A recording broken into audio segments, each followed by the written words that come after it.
Hello everyone. আজ একটা বিশেষ দিন, আর বিশেষ দিনে বিশেষ জায়গায় না গেলেই তো হয় না, তাই না? তো আমরা বেরিয়ে পড়ছি দুপুর করে মাওয়া ঘাটের উদ্দেশ্যে। আর মাওয়া ঘাট মানেই তো পদ্মার ইলিশ। তো সেই জন্যই আমরা একটা রেস্তোরাঁয় যাচ্ছি। আর সেই বিশেষ দিনটা হচ্ছে আজকে আমার 3 ইয়ার্স ওয়েডিং অ্যানিভার্সারি। তো সবাই প্লিজ আমাদের জন্য দোয়া করবেন।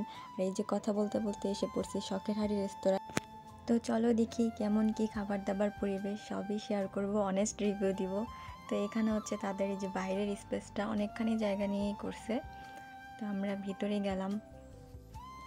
তো এখানে ফার্স্টেই তাদের মাছ দেখে দিতে হবে, যেহেতু আমরা মাত্র 2জন ছিলাম, একটা পুরা মাছ নিয়ে তো আমাদের দরকার নাই।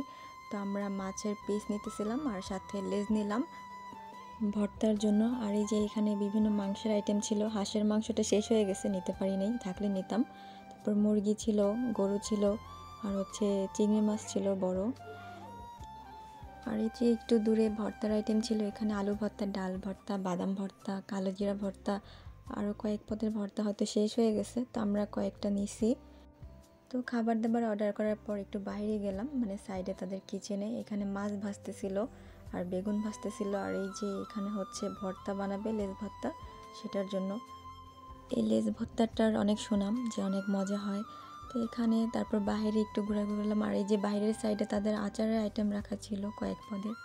আচার আর নেই, যেহেতু দুপুরের খাবার দাবার খাবো, আচার খেয়ে কী করবো। আর এই বাইরে আপনারা একটু ছবি টবি তুলতে পারবেন দাঁড়িয়ে। আবার গাড়ি পার্কিং করার জায়গাও আছে, ভালোই ছিল। তো এখানে ভাজাভাজি দেখলাম, তারপরে ভিতরে যেয়ে বসলাম। আর সামনে হচ্ছে জুস আর কফি কর্নার ছিল। তো ভিতরে ভালোই স্পেস আছে, অনেকগুলো মানুষ একসাথে বসে খাবার মতো জায়গাও আছে, যথেষ্ট জায়গা ভিতরে। সেটাই ঘুরে ঘুরে দেখতেছিলাম। তো তার কিছুক্ষণ পরে খাবার এসে পড়লো, এই যে। আর ফার্স্টেই ভাত আর ইলিশ মাছ ভাজা সামনে আসলো, শসা, তারপর ডাল ছিল, ঘন ডাল।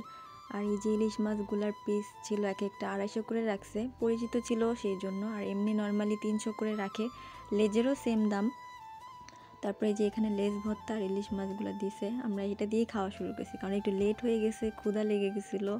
তো খাওয়া শুরু করলাম। খাওয়ার সাথে সাথে আরও ভর্তার আইটেম চলে আসলো। এই যে এখানে বেগুন ভাজা ছিল, বাদাম ভর্তা, ডাল ভর্তা, আর এই যে বিফ নিয়েছিলাম। তো এখানে খাবারের স্বাদ জানতে চাইলে এক কথায় ভালো ছিল, যেমন হয় বেগুন ভাজা, ইলিশ মাছ ভাজা। ভালো লাগছে হচ্ছে লেজ ভর্তাটা, বিফটাও ভালো ছিল, ডালটা মজা ছিল, ভালোই মোটামুটি মধ্যে পড়ে আর কি। আর এখানে হচ্ছে আমাদের জন্য গরম পানি হালকা, আবার লেবু দিয়ে রেখেছে হাত ধোয়ার জন্য স্পেশালিভাবে, হয়তো আমি জানি না সবাইকে দেয় কি না। তো দিছে, আমি তো হাত ধুচ্ছিলাম গরম পানি দিয়ে, আবার লেবু দিয়ে, একটু ভালোই লাগতেছিল। কী যে করি। আর এখানে হচ্ছে আমাদের ভর্তা একটু বেশি হয়েছিল, তো বললাম পার্সেল করে দেন, বাসায় নিয়ে যাব, সেটারও সিস্টেম আছে। আর সব শেষে আমাদের দই আর কফি অফার করা হয়েছে, আমরা কফি নিয়েছিলাম, কফিটা মজা ছিল। আর সব শেষে বিল পে করে দিলাম। আমাদের বিল আসছিল টোটাল 1510 টাকার মতো, আর ডিসকাউন্ট ছিল এর মধ্যে 150 টাকা। যাই হোক, তারপর খাওয়া দাওয়া শেষে অটোতে করে পদ্মা সেতু দেখতে যাচ্ছিলাম, ঠান্ডা বাতাস ছিল। আর এই যে সেই পদ্মা সেতু, একটু হাঁটাহাঁটি করলাম, ঘুরলাম, ছবি তুলছি। তো ফ্যামিলি নিয়ে আসলে ভালোই লাগবে, জায়গাটা সুন্দর আছে। আর পদ্মা সেতু দিয়ে কোথাও যাওয়ার ইচ্ছা আছে, এখনও যাওয়া হয় না এই পদ্মা সেতুতে। যাই হোক, তারপর আমরা বাসায় চলে আসছিলাম। আর ভিডিওতে অনেক বকবক করছি। আর অবশ্যই জানাবেন আমার ভিডিও কোয়ালিটি, ভিডিওগুলো কেমন হয়েছে, ভুল ত্রুটি অবশ্যই আপনারা জানিয়ে দেবেন, ভালো লাগবে, আমি সেভাবেই ভিডিও করার চেষ্টা করব। আর please like, comment, share and subscribe করে দিবেন, পাশে থাকবেন অবশ্যই। আল্লাহ হাফেজ।